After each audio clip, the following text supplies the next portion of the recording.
Should we talk about Apple and Tim Cook? Yeah, let's do it. What are your what, Uh, what are your thoughts on this? so I have a lot of thoughts on this. Obviously, Tim was put in a very difficult position in regards to Steve Jobs, one of the greatest CEOs, I think, of our time. Yeah, Right. And agreed. like just very, very difficult shoes to fill. Yeah, And from a shareholder perspective, Tim did a fantastic job, maybe yeah. up until now, but has done a fantastic job.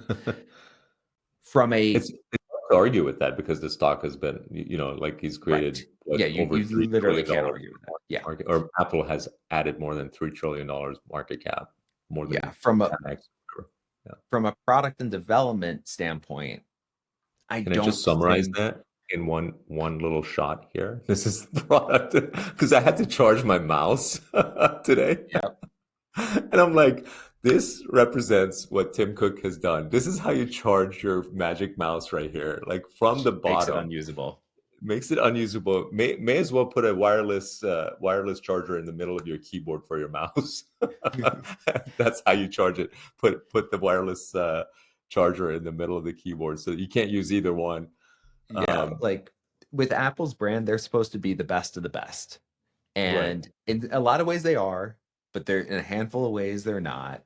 And I would love for someone to come into this role being another visionary, which I understand is hard to find, especially when it's not a founder necessarily. But I'm sure there is Right. someone either within Apple already or interested in taking over the role that could fill that spot. So Yeah. I'll stop there. You, But yeah, what are your thoughts? Microsoft did that with why am I drawing a blank on his Uh, name? Nadell. Nadell, thank you. I was gonna Yeah. call him Sundar, but with Nadella, and I'm sure there's got to be like some really good people who get it at Apple that they have to promote from inside, and in my opinion, it's got to be somebody from the inside who has a lot of clout already, and like a strong base. Everyone at Apple should know him already. Like they should have a tremendous amount of respect for this person. They know like he's behind or she is behind like the vast majority of like their strategic wins, that this Ideally, person has someone been who has a behind the history scenes. with Steve, I think. Yeah, that would be You know, even, yeah, exactly, and sort of like gets some of the other aspects of product psychology and product successes, including pricing, which I think Tim Cook or whoever's making the pricing decisions at Apple has completely missed out on. Steve has never has always been about basically creating something that is insanely great at an incredibly affordable price relative to what's out there. And I think people have considered Apple to be a premium brand, which might be true in that like it's a premium Toyota versus like a Hyundai or something like that, where the rest of the industry is like selling Yugos and Hyundais, but it's not a premium Ferrari versus right? They a want everyone to Toyota. have their products. Exactly. That was Steve Jobs's vision and way that he ran the company. He was like making the best laptops in the world, or the best desktops in the world. Yes, they weren't the cheapest, but they were reasonably priced, and you couldn't find anything even remotely close to those to that quality of product for a similar price. And even to this day, their laptops are that way. Their iPhones are mostly that way. Most of their successful products, iPads, are pretty much that way. At least at launch, they were. And Apple's success is 100% around making an incredibly great product for a very good price, not like the cheapest price. When with Tim Cook, every single product that has launched under his leadership, like it's been a $6,000 monitor, when like a typical monitor costs like $700 on or like $600 that people have been using. Or he's launched a $350 initial like at home speaker, smart speaker, when the Alexa equivalent was $99. Now, granted, it was slightly better quality sound, but Alexa also had $25 versions of smart speakers. So, getting as many of these things distributed as possible was far more important than getting the most premium speaker out there. So, like having all these misses, or Vision Pro, $3,500 when the leading product was $500 on the market from Meta, right? Like it's miss after miss after miss, at least on the price, if not on the quality of the product. Like the quality of the product almost became irrelevant because nobody was buying them, right? $6,000 monitor, who's buying that? Even their second attempt at a monitor was an $1,800 monitor, which I still do not see on anyone's desks.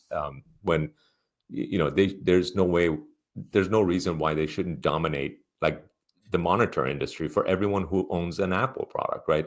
An Apple MacBook should be accompanied with a $899 27-inch or 30-inch monitor. There's no reason why that shouldn't be the case. So, Totally. those are just misses on the hardware, and then and pricing and new products, and then obviously huge misses on Siri. They were first to market 14 years ago. They still, it's like terrible today compared to like state of the art when it first was released. They have not like done anything on AI that has been meaningful in the past 3 years, despite like AI being the obvious thing that you have to integrate into your phones.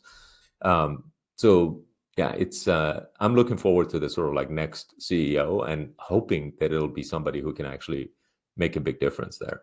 Obviously, as an And Apple product user, like, we're all right. affected by it pretty heavily with the Another leadership. common thread with the hardware products is that they all existed already. Like there's already monitors, there's already smart speakers. Um, Whereas before Tim and when it was Steve, like they were coming up with totally new products, right? Like there was nothing like an To some iPad, there was nothing degree. like an iPhone. Well, not with the computer side, but like like yeah, there were MP3 players before, but nothing like an Right. iPod. That's So right. I mean, they made the best of its product. So you could argue that like Apple Vision Pro was like the best, like device, for, like VR device or headset device, right? But when the iPod came out at I think 399, it was competing with like 299 MP3 players that could fit like 16 songs or 30 songs on them, and they could handle 1,000 songs, which was the biggest reason people weren't buying MP3 players at the time. And they had a better interface and they had better everything. So there was like, it was unquestionable as to the fact that it was a way better MP3 player with 1,000 songs for, roughly 30% more on the price. Now, if they had released the Apple Vision Pro at like $799, it would have been a slam dunk success.